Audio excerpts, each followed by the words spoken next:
Cette chaîne, je vous salue dans le précieux nom de notre Seigneur Jésus-Christ. Vous êtes la bienvenue sur cette chaîne, l'unique véritable Dieu, où je partage la parole vivante, la parole efficace, la parole créative, celle qui était depuis le commencement. Je souhaiterais aider chacun de nous à se rapprocher de Dieu afin de développer sa relation d'intimité avec Dieu.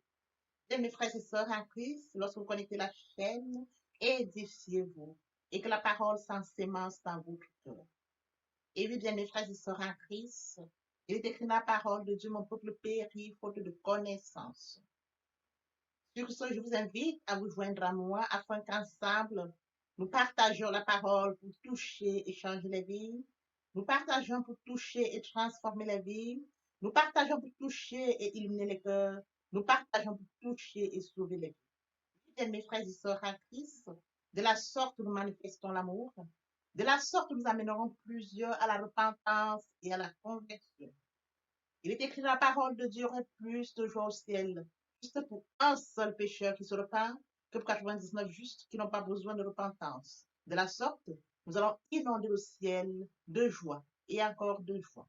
Merci, Seigneur. Bien, le Seigneur, je me réjouis de revenir ce jour partager avec vous la parole de Dieu. Écoutons attentivement cette très belle chanson, car il est écrit dans la parole que tout ce qui respire loue l'Éternel. Louons l'Éternel en écoutant cette très belle chanson. Et par la suite, nous allons donc poursuivre notre enseignement de ce jour.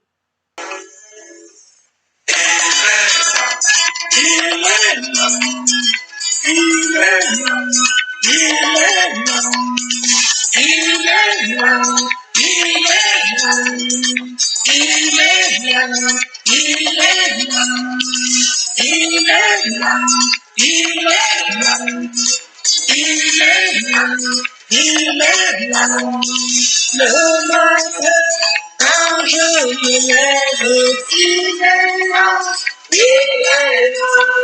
Dans ma journée, quand je travaille, il est là, il est là. Même le soir, dans mes prières, il est là, il est là. Quand je dors dans mes rêves, il est là, il est là. J'ai trouvé la vie, le président, j'ai trouvé Jésus. J'ai trouvé la vie, le président, j'ai trouvé Jésus. Mes combats dans mes victoires, il est là, il est là. Dans mes joies et dans mes peines, il est là, il est là.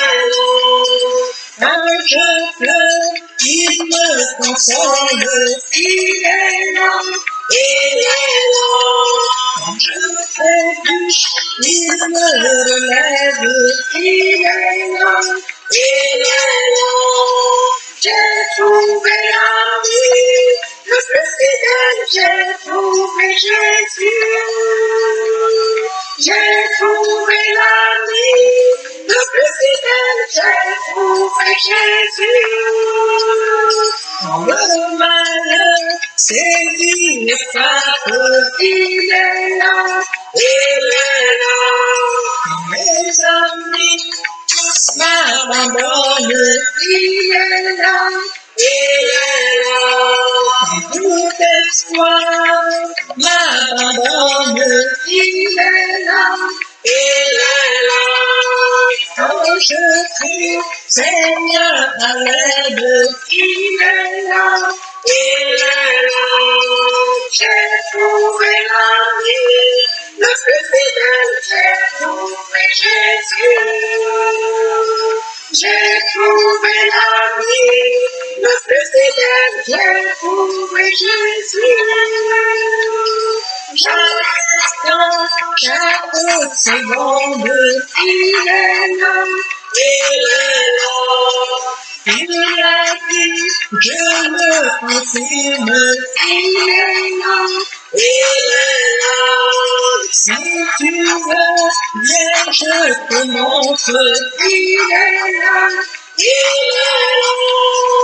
Oh là, lui a tout fait, il est là, il est là. J'ai trouvé la vie, le plus fidèle, j'ai trouvé Jésus.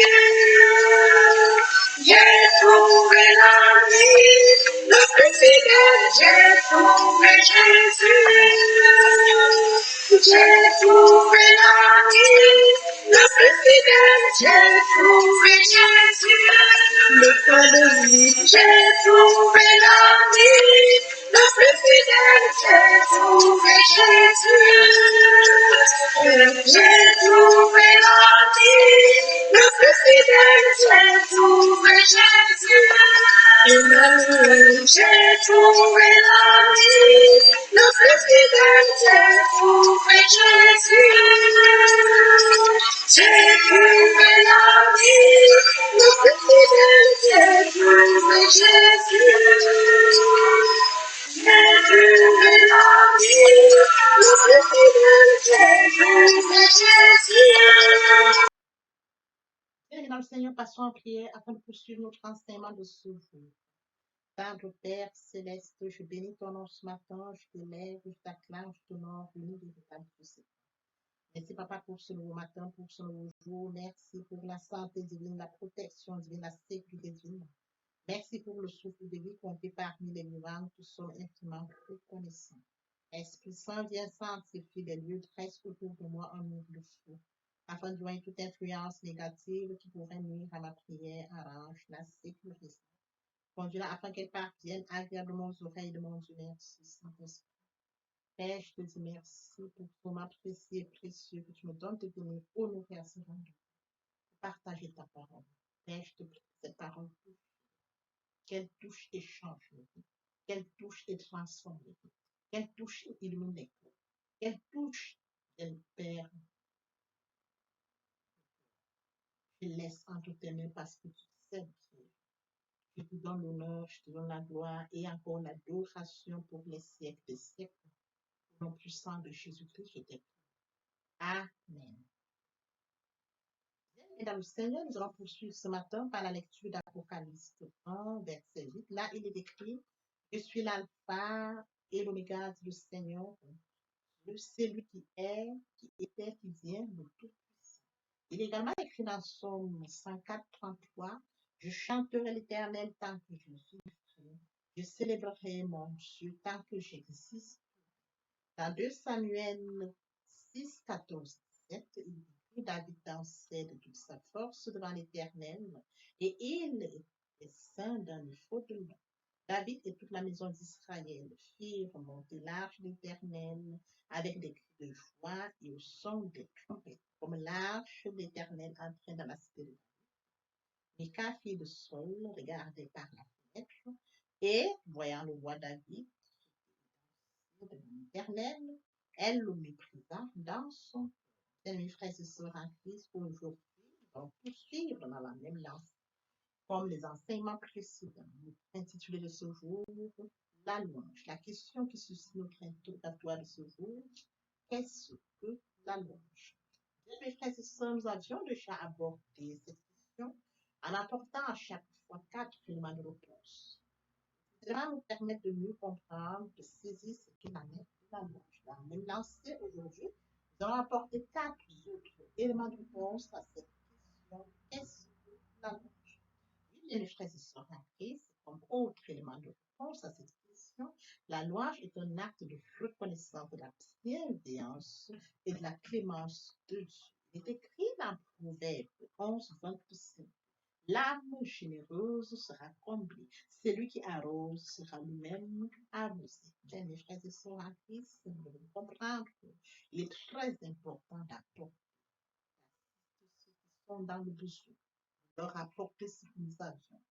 Nous pouvons leur apporter, bien, mes frères et sœurs en Christ. Parce qu'il est écrit là, l'âme généreuse sera comblée. Et celui qui arrose sera lui-même arrosé.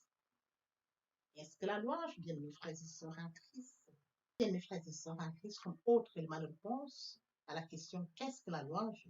La louange est un acte reconnaissance de la miséricorde de Dieu. Il est écrit dans Proverbe 28, 13. Celui qui cache ses transgressions ne prospère. Mais, mais on aura compassion de celui qui les reconnaît et les abandonne. Très important, bien sûr, frères et sœurs en Christ. Comme point important, la louange est un acte de miséricorde.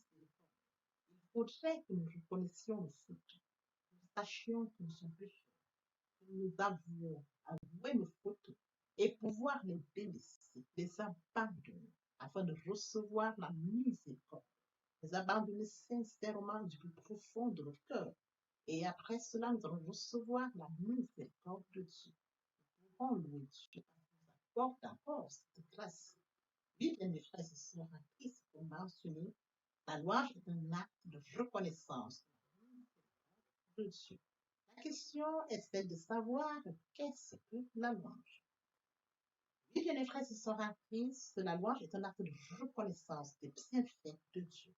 Il est écrit dans Psaume 145, 9, l'Éternel est bon envers tous, sa compassion s'étend à toutes ses œuvres. C'est un Dieu bon. Sa compassion s'étend à toutes ses œuvres. La question est celle de savoir qu'est-ce que la louange. Et oui, bien mes frères et sœurs, la louange est un acte de reconnaissance de la sainteté de Dieu. Nous avons affaire à un Dieu trois fois saint. Il est écrit dans Psaume 22, 4. Pourtant tu es saint, siège au milieu des louanges d'Israël. Nous avions affaire à un Dieu trois fois saint qui siège au milieu des anges d'Israël. Et mes frères et sœurs en Christ dans le Seigneur, je voudrais que nous comprenions que à cette question, nous avions apporté à chaque fois des éléments de réponse. Et ces éléments de réponse nous permettent de comprendre ce qu'il en est de la loi. Aujourd'hui, particulièrement, bien mes frères et sœurs, nous avions apporté quatre éléments de réponse à cette question. Qu'est-ce que la louange? La louange est un acte de reconnaissance de la bienveillance de Dieu ainsi que de sa clémence. Deuxième élément de réponse, la louange est un acte de reconnaissance de la miséricorde de Dieu. Troisième point, élément de réponse, la louange est un acte de reconnaissance des bienfaits de Dieu.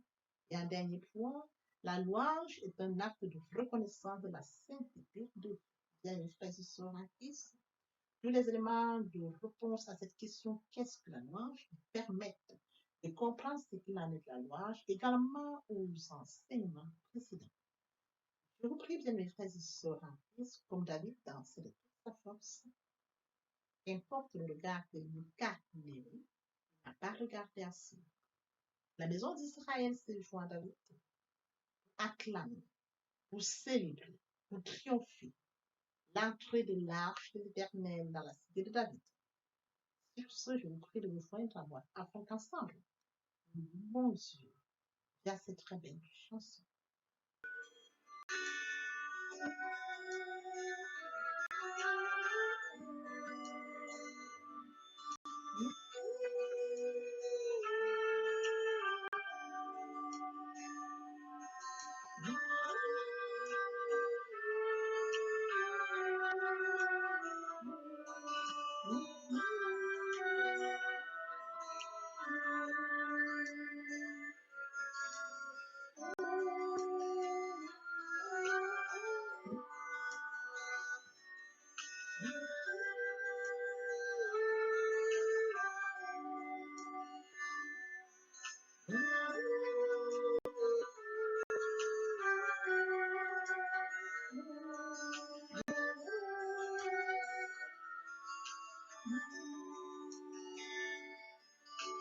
Je louerai l'Éternel de tout mon cœur. Je raconterai toutes les merveilles. Je chanterai ton nom. Je louerai l'Éternel de tout mon cœur. Je ferai de toi Et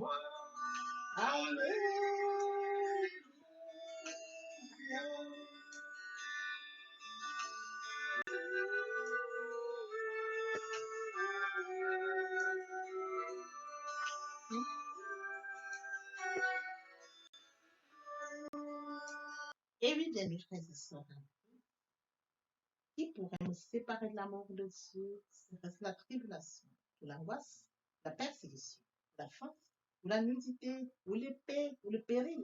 Rien, rien, rien de cela ne pourra nous séparer de l'amour de Dieu. Bien, mes frères et sœurs en Christ, l'herbe sèche, la fleur tombe, mais la parole, la parole de Dieu demeure éternellement. Le moment est venu pour nous de poursuivre avec les deuxième et troisième parties de notre enseignement, partie qui viendront compléter cette première pour notre édification. Sur ce, je vous prie de tendre l'oreille pour la suite. Merci, Seigneur. Bien, mes frères et sœurs en Christ, nous devons être conscients que Dieu a tant aimé le monde qu'il a donné son Fils unique, afin que quiconque croit en lui ne périsse point, mais qu'il ait la vie éternelle. Oui, bien, mes frères et sœurs, lorsque nous acceptons Jésus-Christ comme Seigneur et Sauveur, lorsque nous passons par la repentance et la conversion, nous passons à notre vie. Nous changeons le centre de gravité de notre vie. Nous tournons vers notre vie, vers le Seigneur Jésus-Christ. Nous laissons le contrôle de notre vie entre les mains du Seigneur Jésus-Christ. L'Esprit Saint prend le contrôle et se manifeste, tel que mentionné dans Jean 3:8. Le vent souffle où il veut, et tu entends le bruit, mais tu ne sais d'où il vient, ni d'où il va. Il en est ainsi de tout homme qui est né de l'Esprit. L'herbe sèche, la fleur tombe, mais la parole de Dieu demeure éternelle. Papa, je t'aime. Papa, je t'aime. Oh. Papa, je t'aime. Tu es mon papa. Papa, je t'aime. Papa, je t'aime. Oh. Papa, je t'aime. Tu es mon bien-aimé et mon Dieu. Et mon Dieu. Et mon Dieu. Oui, bien, mes frères et sœurs en Christ, le moment est venu pour nous de poursuivre avec les deuxième et troisième parties de notre enseignement. Partie qui vient de compléter cette première pour notre édification. Se repentir, c'est regretter, c'est sans vouloir, c'est pleurer. La repentance est un changement d'attitude, se détourner de son mal pour se tourner vers Dieu. Venez, plaidons, dit le Seigneur, si vos péchés sont comme le cramoisi, ils deviendront blancs comme la neige. S'ils sont comme la pourpre, ils deviendront comme la laine. Se convertir, c'est le fait de déplacer le centre de gravité de ma vie ancienne vers mon Dieu. Se convertir, c'est de croire en Jésus-Christ. En un mot, nous pouvons dire que la conversion accompagne la repentance.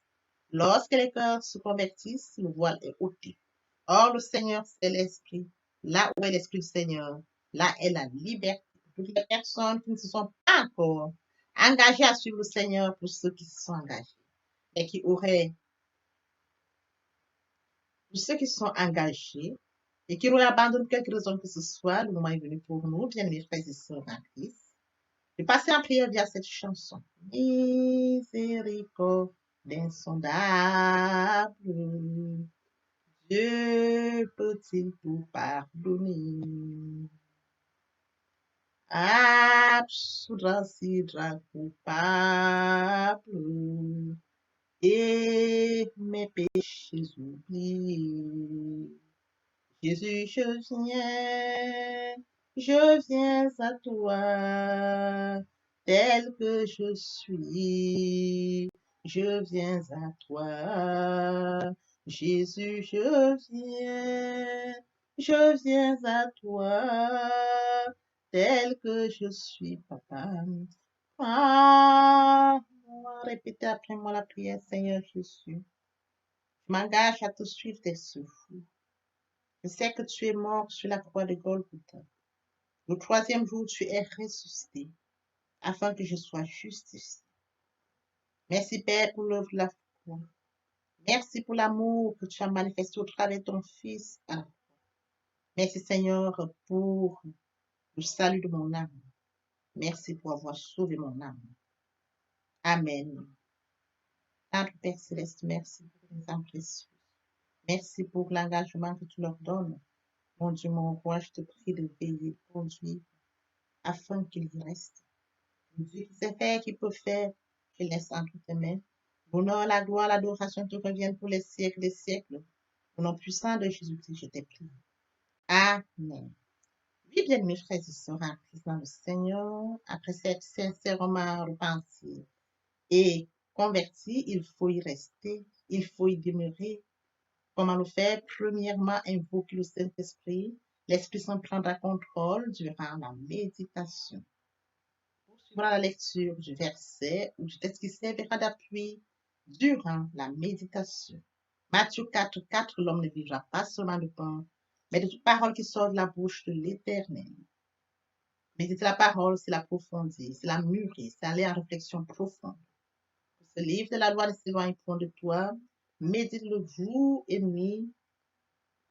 Et oui, bien, mes frères et sœurs en Christ, après avoir médité la parole, nous devons recevoir la parole. Recevoir la parole via la foi. La foi est une ferme assurance des choses qu'on espère, une démonstration de celles qu'on ne voit pas. La foi vient de ce qu'on entend. Ce qu'on entend vient de la parole de Dieu. De par conséquent, la foi vient de la parole de Dieu. Recevoir la parole via l'obéissance. L'obéissance veut mieux que le sacrifice. Et l'observation de sa parole vaut mieux que la graisse des béliers. Après cela, bien aimé, il faut mettre en pratique la parole. On donne tout ce qu'on reçoit. Et oui, bien mes frères et sœurs en Christ, lorsqu'on plante une graine, on s'attend à la récolter. Et oui, bien mes frères et sœurs en Christ, lorsque nous plantons, nous attendons une récolte. En louange la parole, l'adoration la parole. Et oui, bien mes frères et sœurs en Christ, en louange la parole, à l'adoration la parole, en jeûne et prière la parole, déclarer la parole au moment opportun. Nous observons toutes ces étapes, nous verrons que nous allons grandir spirituellement, en gardant une relation d'intimité avec Dieu. Que l'Éternel Dieu vous bénisse ainsi vos familles respectives. À très bientôt. Amen.